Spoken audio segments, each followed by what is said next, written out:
So I was tutoring a middle school student on how to do basic arithmetic of positive and negative integers, adding them and subtracting them. And it was very clear to me that this middle schooler didn't get the strong foundation that she should have gotten in elementary school. Probably should have happened in 4th or 5th grade. Now, if you're looking at the beginnings of this video, it might not be for you because you might be able to add and subtract really easily. But for that student that has so much trouble with adding and subtracting, this is a kinesthetic model that I created that helped this student, getting her body to move, letting her fingers use the light switches of this example that you can see on the screen.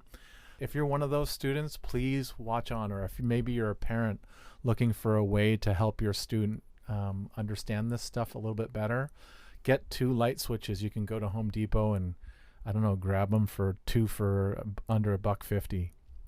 So let's do some examples.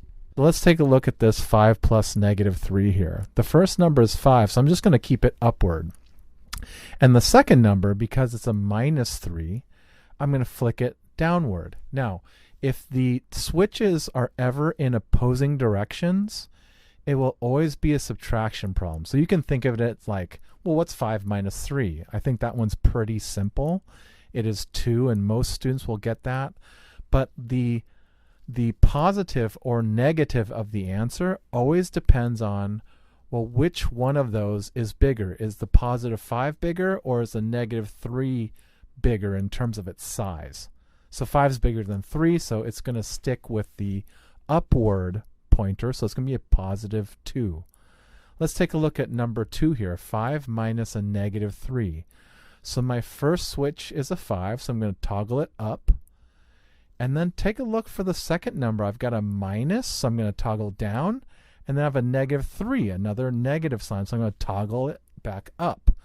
And now it's a 3. Now notice that both switches are pointing upward, and whenever the switches point in the same direction, it is always an addition. And because it's pointing up, it'll be a positive value. So this is going to be like 5 plus 3. It's going to be 8. Let's take a look at number 3. 2 plus -4. Well, the first number is pointing upward because it's a +2. And we're going to add, so I'm not going to flick anything. But as soon as I get to the -4, I'm going to take that switch and flick it downward as 4. Now, whenever they're opposing like this, we were talking about it's going to be a subtraction problem. So you can view it like 4 minus 2, which I know is 2. But then to decide whether it's going to be positive or negative, you have to see, well, which one was bigger? Was the 2 bigger, or was the -4 bigger? And because 4 is bigger than 2, it's going to point downwards. So it's going to be a -2 as an answer. Let's take a look at number 4. We have 2 minus a -4. So the first switch is upward. I see a minus sign, so I'm going to immediately flick the second one downward. Then I see a -4. I'm going to flick it back up. Every time I see a negative, I flick. And see how both numbers are pointed upward?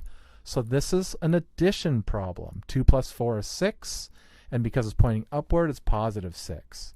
Let's look at number 5. -5 plus 3. The first toggle, I'm going to flick downward. And then it says +3. I'm going to keep it upward for the second value. So whenever they oppose, they're going to subtract. So see it in your mind as 5 minus 3. Okay, that's 2.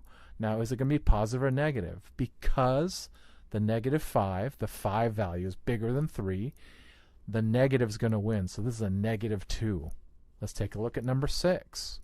-5 minus 3. Well, the first I'm going to flick down to a -5. The second one I'm going to flick down also. And you see how both numbers are pointing downward? This is going to be a negative value, and they're going to add together. So treat it like 5 plus 3 is 8. And because it's pointing down, it's -8. Let's try number 7.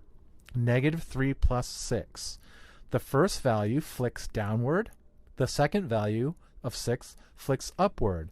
Because 6 is bigger than that -3, we know the answer is going to be positive, and because those switches are opposing in opposite directions, it's going to be like a subtraction. What's 6 minus 3 is 3, and we know it's going to be positive, so it's a +3.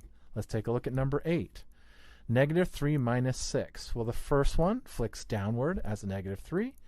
The second one flicks downward as well as a -6. They're facing in the same direction, so it's going to be like an addition problem of like 3 and 6 makes 9. And because it's facing downward, it's going to be negative. Let's take a look at number 9. 2 plus -5. The first one flicks upward, stays in the positive, plus a negative, so I'm going to flick it downward as 5.